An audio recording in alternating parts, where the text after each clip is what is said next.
Next है हमारा torsional constant.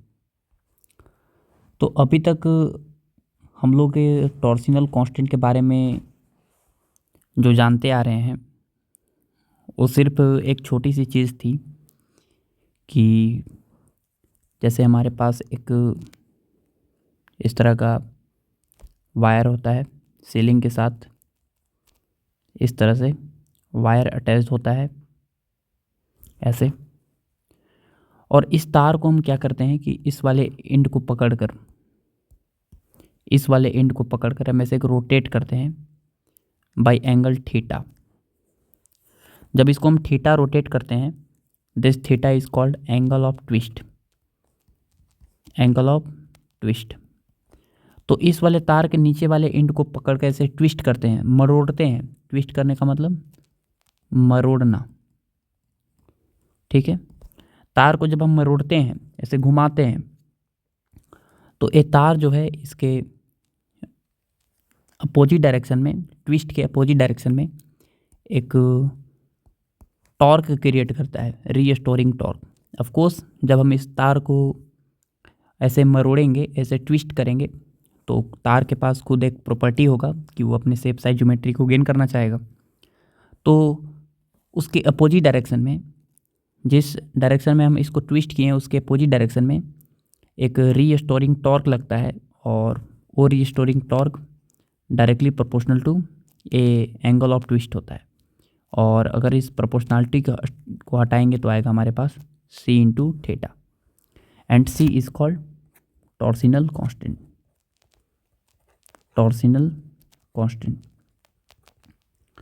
Of course A c जो है वो टॉर्सिनल कांस्टेंट होता है, और torsional constant depends on material या depends on property of wire. Wire के प्रॉपर्टी पे डिपेंड करता है कि वायर किस मटेरियल से बना हुआ है। Of course depends on material of wire. Wire का मटेरियल क्या है, ठीक है, किस मटेरियल से मिलके बना है। ऑफ कोर्स अगर मान लेते हैं स्टील का हुआ तो कुछ और होगा हमारा सी का वैल्यू, रबर हुआ तो कुछ और होगा। तो ये जो सी है डिपेंड करता है मटेरियल पे, अलग अलग सी होगा तो ऑफ कोर्स रीस्टोरिंग टॉर्क अलग अलग आएगा। आज हम इस सी के बारे में थोड़ा डीप में जानना चाहते हैं कि सी एक्चुअल में होता क्या है, ठीक है, सी और कौन कौन चीज़ पे डिपेंड करता है। तो चलिए हम इसको पढ़ने से पहले आपको एक छोटा सा चीज़ सिखाते हैं, वो है हमारा शियर स्ट्रेस और शियर स्ट्रेन। तो पहले जान लेते हैं हम लोग शियर स्ट्रेन बोलो या शियर एंगल बोलिए, एक ही चीज़ है, शियर स्ट्रेन या शियर एंगल। जैसे मान लेते हैं कि हमारे पास इस तरह का कि एक क्यूब है,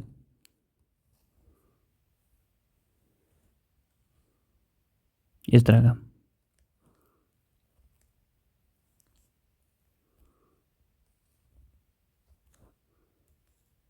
ऐसे हमारे पास एक क्यूब है और नीचे वाले एंड से ये फिक्स है। अब हम क्या करते हैं कि ऐसे एक टेंजेंशियल डायरेक्शन में एक फोर्स लगाते हैं ऐसे, ठीक है, हाइट लेट्स h है। जैसे ही आप टेंजेंशियल डायरेक्शन में फोर्स लगाइएगा तो ये पूरा का पूरा जो क्यूब है वो ऐसे ट्विस्ट हो जाएगा, इस तरह से। ये पूरा का पूरा क्यूब जो है वो ऐसे ट्विस्ट हो जाएगा, कुछ इस तरह के शेप ले लेगा, ठीक है, इस तरह का।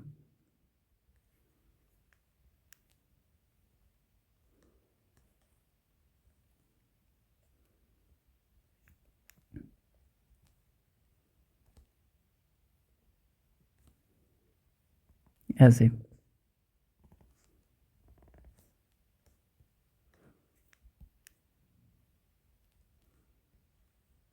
इस तरह का शेप ले लेगा और ये थोड़ा सा आगे से डिस्प्लेस्ड हो जाएगा, लेट्स एक्स, जब फोर्स लगाएंगे तो। और ये हमारा फिक्स सरफेस है। ये कितना एंगल डिस्प्लेस्ड हो गया, let's this angle is phi, ठीक है। तो यहाँ पे हमारा शियर स्ट्रेन डिफाइंड होता है कि this is tan phi, tan phi बोलिए या आप फाई बोल दीजिए, एक ही चीज़ है, क्योंकि फाई इज़ वेरी स्मॉल। इसी x/h कितना आगे डिस्प्लेस्ड हो गया बाई h। ठीक है, दिस इज शियर स्ट्रेन या शियर एंगल भी बोलते हैं इसको हम। ऑफ कोर्स फाई बराबर आ गया x/h, और ये फाई जो होगा वो किस में होगा, इन रेडियन। ठीक है, उसी तरह यहाँ पर एक टर्म डिफाइन करते हैं, shear stress. Shear stress, shear stress क्या होगा, शियर स्ट्रेस क्या होगा, तो शियर स्ट्रेस होगा हमारे पास कि कितना हम टेंजेंशियल फोर्स लगाए हैं और कितने एरिया पे लगाए हैं। तो हम यहाँ पे टेंजेंशियल फोर्स लगाए हैं Ft, तो ऑफ कोर्स जितना फोर्स हम आगे लगाए हैं फिक्स है, तो उतना ही रीस्टोरिंग फोर्स पीछे की तरफ लगेगा। Of course A restoring force tangential force के ही बराबर होगा। तो शियर स्ट्रेस हो जाएगा हमारे पास, shear stress equal to tangential force Ft, restoring force upon area होता है जिस पे आप फोर्स लगाए हैं, तो एरिया हो जाएगा हमारा ए। कौन सा एरिया, ऑफ कोर्स ए वाला एरिया। तो रीस्टोरिंग फोर्स जो है वो टेंजेंशियल फोर्स Ft के बराबर है अपॉन कितना, ए। तो this is your shear stress, shear stress और शियर स्ट्रेन आ गया। अब यहाँ पर एक टर्म होता है modulus of rigidity, modulus of rigidity. ठीक है, modulus of rigidity is simply eta, modulus of rigidity is simply defined as eta. अब समझिए क्या होता है eta. Eta is your shear stress upon shear strain. This is eta बराबर shear stress, shear stress is your tangential force upon area, जिस force पे हम force लगा रहे हैं वो area, by shear strain is x/h, या आप थीटा भी लिख सकते हैं, फाई भी, and this can be written as phi. तो Ft/a इंटू फाई। तो आगे मेरे पास शियर मॉडुलस ऑफ रिजिडिटी आ गया।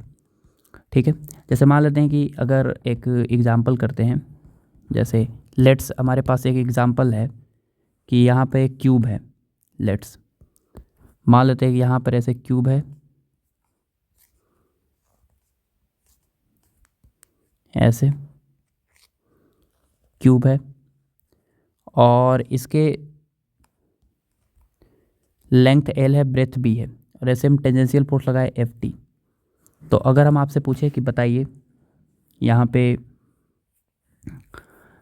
अगर फोर्स लगाने के बाद यहाँ पे कुछ ना कुछ एंगल क्या हो गया, ऐसे डिफॉर्म हो गया होगा, ये सरफेस आगे चला गया होगा, ऐसे कुछ चला होगा, आगे चला गया होगा, तो यहाँ पे कितना एंगल चला गया ये हम आपसे पूछ रहे हैं। ऐसे हम आपसे शियर एंगल पूछना चाह रहे हैं कि शियर एंगल कितना होगा। देखिएगा ये वाला आगे चला जाएगा थोड़ा सा,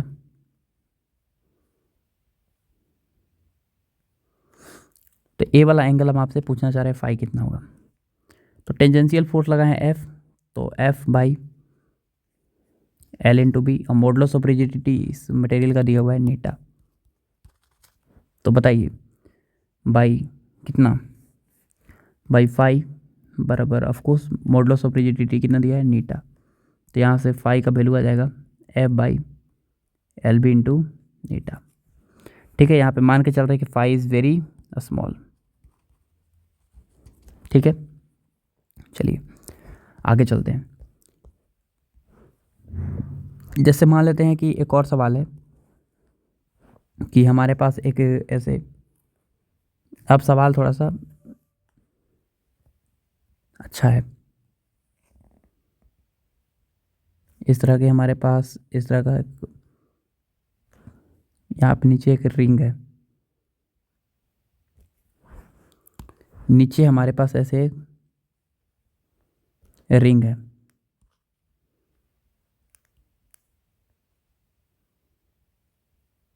ऐसे इसका रेडियस दिया हुआ है R, लेंथ दिया है L, और ऊपर फिक्स है। ठीक है, ऊपर फिक्स है, अब हम क्या किए कि मॉडुलस ऑफ रिजिडिटी दिया हुआ है हमारा नीटा। अब नीचे वाला रिंग है, अब इसको हम इस वाले पॉइंट को पकड़ के ऐसे थीटा रोटेट कर दिए। जैसे ही थीटा रोटेट करेंगे तो आपको पता है कि यहाँ पे एक रीस्टोरिंग टॉर्क आएगा। तो पहले इस वाले फिक्स पॉइंट से ए वाला पॉइंट कहाँ था, यहाँ था। अब ए वाला थीटा जब रोटेट करेंगे तो ए वाला पॉइंट यहाँ आ जाएगा फाइनली। तो ए वाला पॉइंट जब यहाँ आ जाएगा फाइनली, तो अब फिक्स पॉइंट से अब ए वाला डिस्टेंस हो गया ए। तो ए जो एंगल बनेगा दिस इज योर फाई। पहले सेंटर से ए वाला डिस्टेंस ए था, तो ई जब थीटा रोटेट कर देंगे तो ए वाला एंगल हो जाएगा कितना, आर इंटू थीटा। ए वाला डिस्टेंस हो जाएगा आर इंटू थीटा, क्योंकि यहाँ पे एंगल टर्न हो गया है थीटा। देखिए यहाँ पे एंगल टर्न हो गया कितना, थीटा। तो आर इंटू थीटा लिखिए या आप एल इंटू फाई लिखिए, एक ही चीज़ है। तो एल इंटू फाई बराबर आर इंटू थीटा। तो ऑफकोर्स फाई बराबर हो जाएगा आर थीटा बाई एल, ठीक है। या थीटा बराबर हो जाएगा एल फाई बाई आर। जब भी ज़रूरत पड़े तो आप ऐसे यूज कर सकते हैं इसका, ठीक है। चलिए अब हम यहाँ पे एक एग्जांपल और ले लेते हैं कि ये हमारे पास इस तरह का सॉलिड मटेरियल है, बिल्कुल सॉलिड सिलेंडर है, ठीक है। ऐसे बिल्कुल सो है, सॉलिड सिलेंडर है।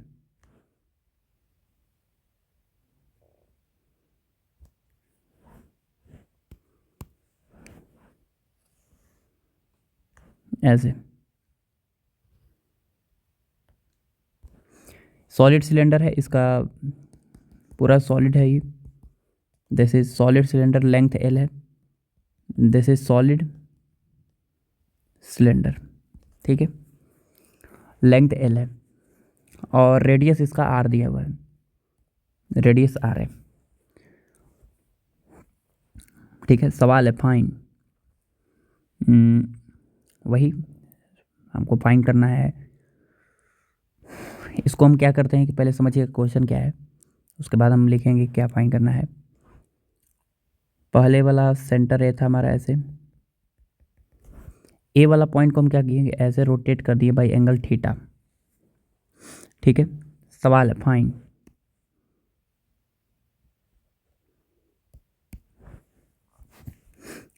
Torsional constant of wire. इस वायर का टॉर्सिनल कांस्टेंट बताइए। बता देंगे, बिल्कुल बता देंगे। समझिएगा पहले बढ़िया से, जब हम इसको थीटा ट्विस्ट कर देंगे तो ऑफ कोर्स इसके अपोजिट डायरेक्शन में क्या आएगा, एक रीस्टोरिंग टॉर्क आएगा। तो वो रीस्टोरिंग टॉर्क को अगर हम सी इंटू थीटा लिखेंगे तो उसके बाद सी आ जाएगा हमारे पास। तो चलिए हमारा ये क्वेश्चन सॉल्व करने का एक तरीका हो गया। अब सबसे पहले हम क्या करेंगे कि नीचे वाले सरफेस को हम ऐसे टॉप व्यू करके देखेंगे। समझिएगा, हम जब इसको यहाँ से ऐसे थीटा रोटेट कर दिए, मरोड़ दिए, तो सोचिए पहले वाला पॉइंट क्या था, यहाँ था ऐसे। अब इसको यहाँ से यहाँ मोड़ दिए ऐसे, मान लेते थीटा रोटेट कर दिए इसको ऐसे, ऐसे थीटा रोटेट कर दिए। तो अब ये वाला फिक्स पॉइंट से डिस्टेंस कितना आ गया, ये आ गया। तो यहाँ पर पीछे वाला में रिंग था, ये वाला क्या था हमारा, रिंग। तो आसान था क्योंकि यहाँ पे रिंग नहीं है बल्कि क्या है, नीचे वाला डिस्क है, सॉलिड है। तो सॉलिड है तो इस काम करते हैं, यहाँ पे ऐसे गोल कट करते हैं और यहाँ से ऐसे एक डिस्टेंस दूर एक पॉइंट है, मान लेते हैं सेंटर से एक डिस्टेंस दूर, और ए वाला पॉइंट को हम ऐसे रोटेट कर दिए ऐसे। सपोज यहाँ पे लाएं, कितना, थीटा रोटेट कर दिए ऐसे, थीटा रोटेट कर दिए। तो समझिए यहाँ पर अगर हम थीटा ऐसे रोटेट कर दिए ऐसे, ऐसे, तो इस थीटा रोटेट करने से क्या होगा, एक छोटा सा और कट लगा देते हैं इससे पहले, छोटे से एलिमेंट पे देख लेते हैं कितना रीस्टोरिंग टॉर्क आएगा, ए वाला। तो ऑफ कोर्स इसको थीटा रोटेट किए ऐसे, तो रीस्टोरिंग फोर्स आएगा ऐसे, रीस्टोरिंग फोर्स आएगा ऐसे। Of course net restoring force इस पे कितना आएगा, जीरो आएगा, क्योंकि जितना फोर्स इधर होगा उतना ही फोर्स ऊपर होगा, इक्वल अपोजिट होकर कैंसिल हो जाएगा। तो हम टॉर्क छोटा सा फोर्स को मान लेते हैं डी एफ, टेंजेंशियल फोर्स, समझ गए ना। रीस्टोरिंग फोर्स यहाँ पे टेंजेंशियल फोर्स के बराबर होगा, तो यहाँ पे डी एफ आर लिख रहे हैं रीस्टोरिंग फोर्स। तो उतना ही यहाँ पर भी डी एफ आर लगेगा, यहाँ पर भी डी एफ आर लगेगा।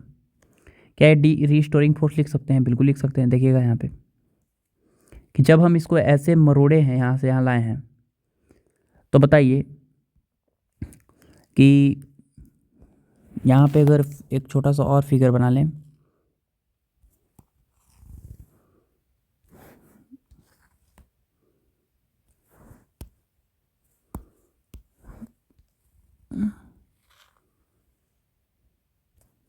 सॉरी, ऐसे गोल,